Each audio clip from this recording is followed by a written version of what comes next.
Imom Zahabiy Al-Kaboir nomli kitobida riyokorlar qiyomat kunida 4 ta nom bilan chaqiriladi.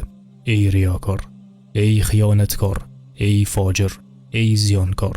Kim uchun amal qilgan bo'lsang, o'shandan ajr mukofotingni ol. Bizning huzurimizda sen uchun ajr yo'q deyiladi deb bayon etilgan. Boshqalar eshitib qo'ysin deyish bu suma. Har ikkisi ham katta gunoh bo'lib, qilingan o'sha amalning savobini yuvib tashlaydi. Qiyomat qoyim bo'lganda riyo uchun qilingan amalga hech qanday savob berilmas ekan.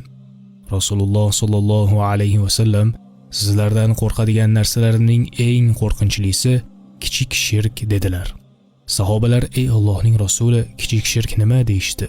U zot kichik shirk riyodir. Insonlar amallariga yarasha jazo yoki mukofot oladigan kunda Alloh taolo riyokorlarga dunyoda kimlar uchun riyo qilgan bo'lsangiz, o'shalarga boringlar.